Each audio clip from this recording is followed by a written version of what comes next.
Assalamualaikum warahmatullahi wabarakatuh.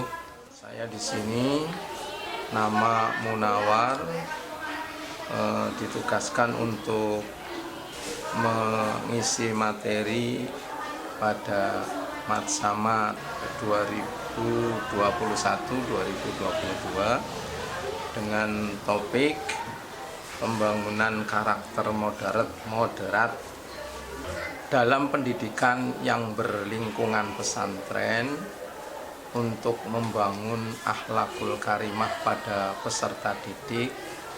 Itu sudah tidak asing lagi, karena di pesantren sejak dimulai ba'da subuh sampai mau tidur, semua pendidikannya adalah isinya tentang karakter dalam pembentukan kepribadian bagi santri atau anak didik. Sehingga kalau seandainya saya mengisi tentang karakter moderat bagi para siswa, mereka sudah tidak asing lagi dengan materi itu. Namun untuk mengisi ini maka tidak ada salahnya saya akan mengisi karakter moderat pada peserta Matsama MTS Al-Hikmah 1 tahun 2021-2022. Yang pertama adalah kita harus mengenal, dan kita memang sudah mengenal bahwa agama Islam itu agama yang menyebarkan damai, bukan agama yang dengan kekerasan, karena identik Islam itu damai. Dengan bukti, coba sih, dalam Islam ketika pertama berpapasan, bertemu, selalu mengucapkan kata Assalamualaikum warahmatullahi wabarakatuh. Coba kalau kita perhatikan kalimah Assalamualaikum warahmatullahi wabarakatuh, kita cermati arti dari salam tersebut adalah menebar kedamaian, menebar kasih sayang, kemudian menyebar kebaikan. Jelas karena Islam itu agama yang damai, agama yang santun, tidak mau dengan kekerasan atau apa. Sebetulnya Islam mengajarkan seperti itu. Perlu diingat bahwa dalam salam itu kan tadi sudah saya katakan adalah ada 3 hal utama yang terdapat dalam salam itu. Yang pertama adalah perdamaian, yang kedua welas asih, dan yang ketiga adalah bertambahnya kebaikan. Siapapun orangnya yang ketika bertemu muka kemudian mengucapkan salam, orang yang di hadapannya yang disalami merasa bangga, wah ini berarti orang baik, tidak ada suudzon, tidak ada apa. Setiap bertemu dengan orang lain selalu mengucapkan salam. Setiap bertemu dengan orang lain selalu mengucapkan salam. Bahkan dalam Islam diatur bagaimana sebaiknya yang mengucapkan salam siapa dulu, kan sudah diatur dalam Islam itu. Yaitu ketika anak muda bertemu dengan orang tua, maka anak muda itu yang menyapa salam dulu. Ketika satu orang bertemu dengan 2 orang atau lebih, maka yang sedikit mengucapkan salam pada yang lebih banyak. Ketika yang berjalan bertemu dengan orang yang lagi duduk-duduk, maka yang berjalan mengucapkan salam dulu pada yang lagi duduk-duduk. Ketika yang berkendara melewati berpapasan dengan yang berjalan, maka yang berkendaraan disuruh mengucapkan salam dulu. Itu ajaran Islam sampai sebegitunya. Coba kalau hal itu dipraktekkan, benar-benar Islam itu membawa damai, Islam itu membawa rahmat, Islam itu membawa menebar kebaikan. Oleh karena itu, wahai para peserta matsama, nanti kalau kalian sudah belajar di lingkungan pesantren ini, kalian harus benar-benar memperhatikan tentang akhlakul karimah yang ada dalam agama Islam. Ya, kalian nanti tidak akan asing lagi dengan namanya akhlak. Apalagi kalau di pesantren, biasanya setelah kalian sekolah formal, sore ada pendidikan di pesantren. Untuk akhlaknya di pesantren itu sudah punya fase ya. Kalau para pemula biasanya dengan akhlak, pengenalan akhlaknya dengan standar kitabnya Akhlak Lil Banin jilid 1, jilid 2. Nanti periode kedua atau tahun kedua biasanya dengan taisir atau apa. Ini untuk kelas sanawi ya, kelas sanawi. Kemudian nanti kalau sudah kelas 3 biasanya dengan taklimul muta'alim. Cuma sekarang karena untuk agar anak-anak itu senang dengan akhlak, ada kiai yang bisa menulis, mengambil bab-bab tentang akhlak yang diambilkan dari kitab Ta'limul Muta'alim, yaitu dengan kitab Al-Ala. Ini biasanya diajarkan pada anak-anak yang senang dengan nadoman-nadoman, maka mereka diajarkan tentang kitab Al-Ala yang intinya tentang akhlak. Kalau dulu malah saya diajarkan Idhatun Nasin, itu juga akhlak.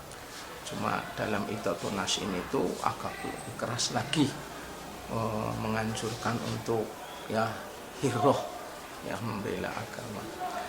Baiklah, tadi sudah saya katakan bahwa Islam sangat menjunjung tinggi damai, santun, kebaikan, sehingga ini semuanya, tiga-tiganya ini akan menjadi pondasi bagi para siswa yang sudah mendalami tiga ini untuk menjadi pondasi untuk toleran, ya, untuk membentuk orang menjadi toleran otomatis dengan tiga pondasi tadi, yaitu damai, rahmah, welas asih, kemudian menebar kebaikan, itu sebagai pondasi dari toleran.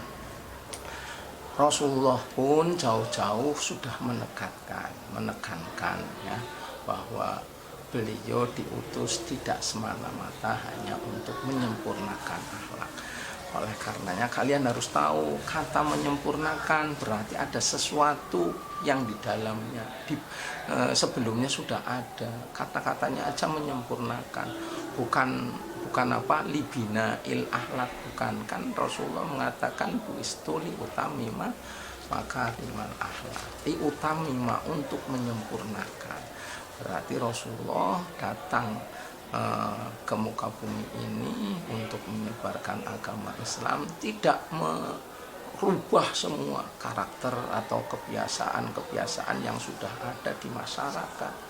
Rasulullah hanya menyempurnakan, memilah-milih mana yang baik, mana yang harus dilestarikan, dan mana yang harus dirubah. Itu Rasulullah tidak semata-mata untuk libina, untuk membangun, merombak atau apa, tidak, tapi untuk hanya menyempurnakan.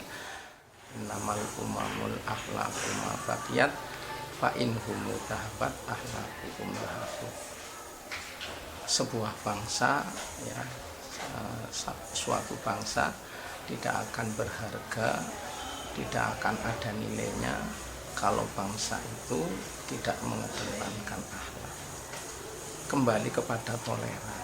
Nah, karena toleran tadi terbentuk dari damai, menyebar damai, kasih, kemudian menyebarkan kebaikan. Maka coba kalian bayangkan, ketika kalian di desa kalian mendapati seseorang yang mau menerima pendapat orang lain, yang mau berakhlak baik, kan desa itu menjadi damai, desa itu menjadi indah, desa itu menjadi menyenangkan. Namun manakala kebalikannya, orang mau berpendapat sendiri, tidak mau mendengarkan pendapat orang lain, orang betaih. Nah, oleh karenanya kalian di sini nanti di pesantren ini dididik untuk berakhlak dengan baik, biar kalian menjadi orang yang menyenangkan di desanya, syukur di negara ini. Ketahui oleh kalian keberhasilan Nabi dalam waktu singkat menyebarkan agama Islam, diantaranya dengan didasari akhlak. Coba sih kalian dengar, Rasulullah disakiti, diludahi, namun tidak pernah membalasnya. Rasulullah pernah berjalan di sebuah pinggiran kota, ada orang buta sambil mengatakan, kamu jangan dekat-dekat dengan Muhammad. Muhammad itu tukang sihir, Muhammad itu tukang bohong, Muhammad itu edan dan sebagainya. Namun ketika Rasulullah melihatnya, Rasulullah beriba kasihan, lalu didekati. Pak, ternyata orang itu buta. Lalu ditanya, Pak, sudah makan? Belum, buru-buru ada yang mau ngasih makan. Udah Pak, nanti saya ambilkan makanannya Pak ya, nanti saya. Coba sebegitunya Rasulullah sampai di rumah membuat makanan yang lezat, yang enak. Kemudian datang, disuapin lagi. Ketika menyuapin, coba Rasulullah dibilangin sama orang itu, wah kamu itu jangan sampai dekat-dekat dengan Muhammad. Muhammad itu orang gila. Wah kamu jangan dekat-dekat Muhammad. Muhammad itu orang jahat. Coba kalau kamu menjadi pelakunya, orang itu mungkin sudah dikapret sama kamu. Itu Rasulullah tenang, dia nggak tahu bahwa yang sedang menyuapin itu adalah Nabi Muhammad. Orang buta itu tidak tahu. Kenapa?